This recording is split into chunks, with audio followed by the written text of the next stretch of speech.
Cet angle aigu, étincelant comme une lame, loin d'être une étrave agressive, est pour ce bâtiment une façon de se glisser dans l'espace en douceur. On pourrait mesurer l'écoulement du temps au déplacement du soleil sur la façade. La maison des adolescents pose en fait deux questions, une de programme et une de lieu. Une de programme qui était de savoir résoudre une contradiction, c'est-à-dire mettre en place un système de projet à la fois ouvert sur la ville tout en respectant un certain nombre de contraintes qui tendaient à introvertir le bâtiment. Donc on a choisi d'utiliser ce programme pour faire un bâtiment qui s'inscrive dans la ville et qui s'ouvre sur la ville.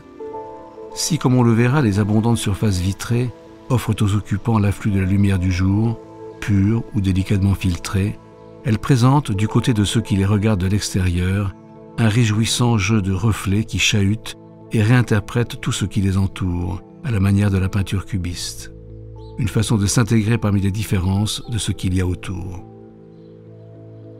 L'idée est partie du fait que le programme, qui était un programme classique, standard, de bâtiment psychiatrique, j'allais dire quasiment du 19e, le programme proposait de fabriquer quelque chose, un bâtiment qui était refermé sur lui-même. Nous, il nous a semblé que par la morphologie du site qui nous était donné à traiter, faire un bâtiment refermé sur lui-même consistait finalement à faire un plot ou à peu près, ou un volume parallélépipédique qui n'avait pas de sens du point de vue urbain.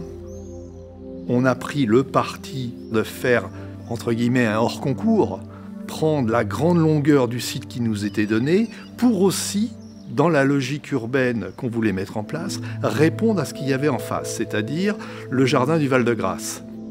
On a donc créé une respiration entre le boulevard et le bâtiment proprement dit, permettant de faire un accueil et de mettre en scène cette relation à l'espace public.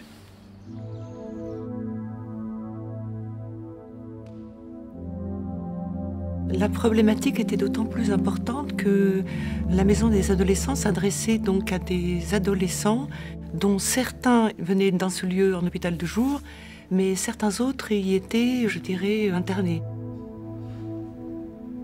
Et donc cette ouverture de l'hôpital sur la ville avait pour nous un sens vraiment aigu.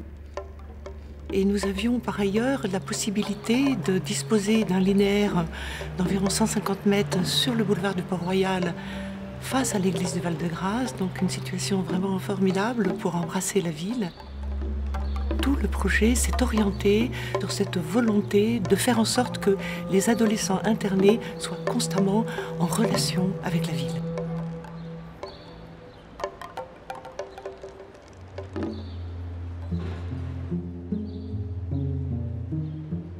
Dans ses hauteurs, l'édifice se dématérialise.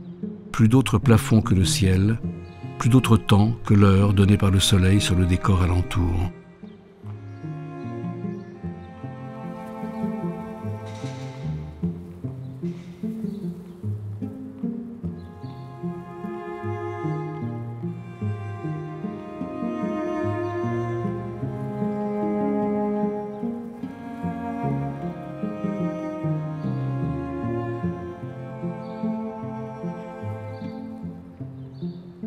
Tout au long du projet, en fait, ça se décline dans tous ses attributs, cette volonté de porosité urbaine, de porosité entre la ville et l'institut hospitalier, se décline à toutes les échelles du bâtiment.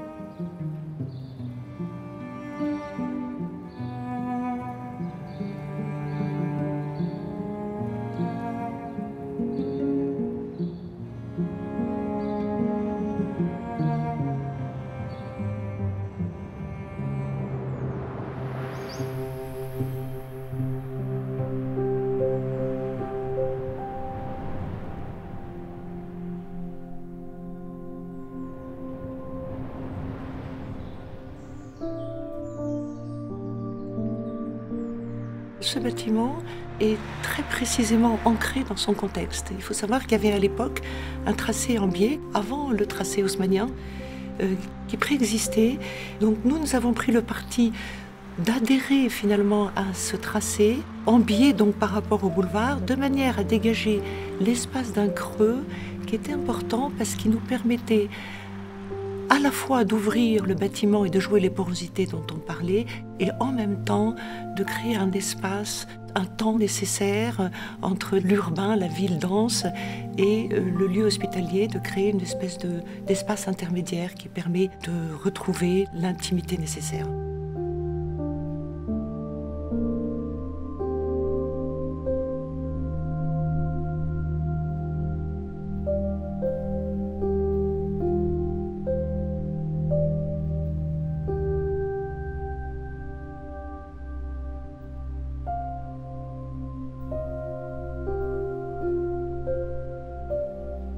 Cette volonté de porosité part des grands principes, comme on fait très souvent dans tous nos bâtiments, des grands principes qu'on définit et auxquels on essaye d'adhérer le plus précisément possible, et ça se décline à toutes les échelles. Par exemple, sur les parois qui sont donc transparentes, on a opté pour des films qui permettent d'établir une forme d'intimité entre les usagers et l'extérieur, mais qui, par leur couleur, finalement rappellent la couleur des arbres qui sont juste à côté sur le parvis, sur lesquels les arbres d'ailleurs s'impriment et projettent des ombres. Donc il y a ce jeu déjà extérieur-intérieur qui se joue également par la couleur. De la même façon, nous avons créé des véritables transparences, en fait, nord-sud, de manière à ce que la trajectoire du soleil s'inscrive également dans ce jeu et vienne participer de cette dynamique générale. Et puis même le mobilier, les tables réfléchissantes, les fauteuils perforés. Au travers des fauteuils, vous lisez de l'extérieur à l'intérieur, au travers des meubles même. Tout absolument dans le détail rentre dans la même logique.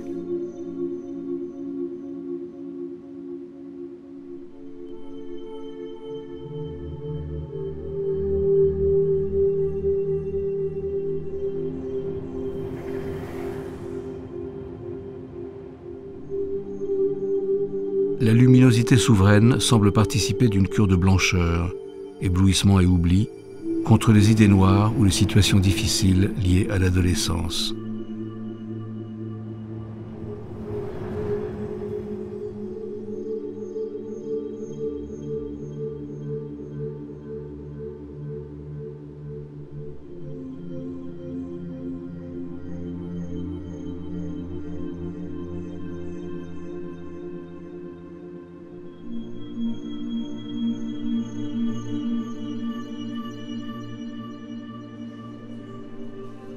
L'intelligence et la générosité du bâtiment consistent aussi à offrir la souplesse et la douceur d'une façade courbe, là où la soumission à la règle de l'alignement imposerait une stricte frontalité.